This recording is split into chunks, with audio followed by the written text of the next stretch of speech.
Bonjour à toutes et à tous et bienvenue pour cette nouvelle vidéo, une vidéo de self-shiatsu.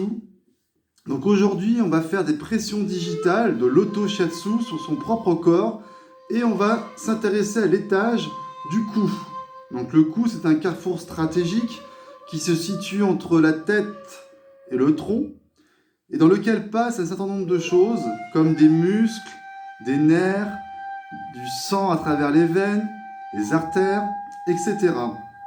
Et en fait, il fait partie des étages où il y a énormément de tension, avec le deuxième étage qui est en milieu du dos et le troisième étage, le bas du dos. Effectivement, cela fait partie de la majorité des troubles dits musculo-squelettiques, c'est-à-dire les tensions type ce qu'on appelle les cervicalgies, les dorsalgies et les lombalgies. Donc là, l'auto-shiatsu, c'est en prévention. Et on va s'attacher à faire 3 techniques. Première technique, on vient avec la pulpe des doigts appuyer sur un point que l'on appelle le point suprascapulaire. Donc il se situe sur la ligne du trapèze supérieur. L'idée c'est j'inspire, je prends contact, j'appuie, j'expire. Et je relâche.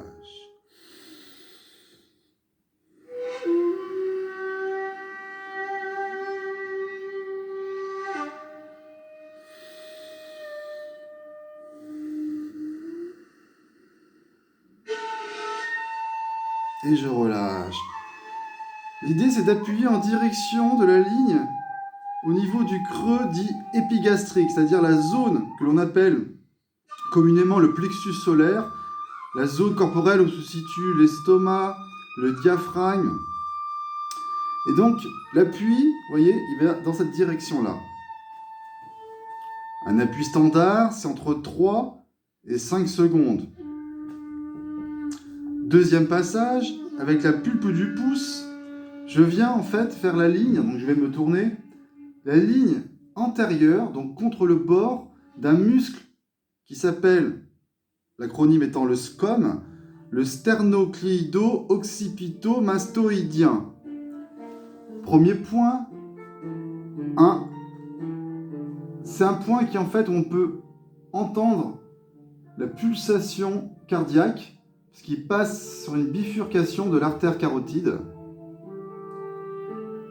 Et ensuite on descend. Donc c'est un muscle qui part dans une diagonale et qui vient, vous voyez, s'attacher à la jonction entre le sternum, le cartilage au milieu, et la clavicule, l'os qui part direction de l'épaule. 4 points.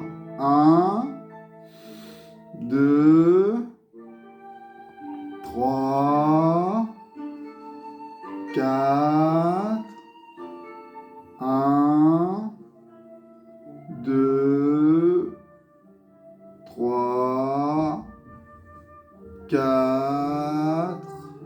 Donc il faut faire attention à ne pas appuyer trop fort, mais vu qu'on le fait sur son propre corps, en général, on ne risque pas d'appuyer trop fort. Donc bien sur le bord antérieur, vous voyez, en avant, et en direction des apophyses, c'est-à-dire en direction des os, des vertèbres, pas en direction du cou. Donc là, autrement, on compresse l'aspect thoracique, plutôt on risque, c'est pas compliqué, si on appuie trop fort en direction du cou, on va se mettre à tousser. Donc là, on sait qu'on n'est pas dans la bonne direction. L'idée, c'est d'appuyer sur le bord antérieur et d'amener le muscle vers l'arrière, en direction des apophyses. Troisième ligne, en simultané, pulpe des doigts, et on vient sur les lignes latérales au milieu. C'est l'axe médian. Et donc là, j'inspire, et sur l'expiration, j'appuie. 2, 3. Et on revient délicatement. Merci à vous. Suite au prochain épisode.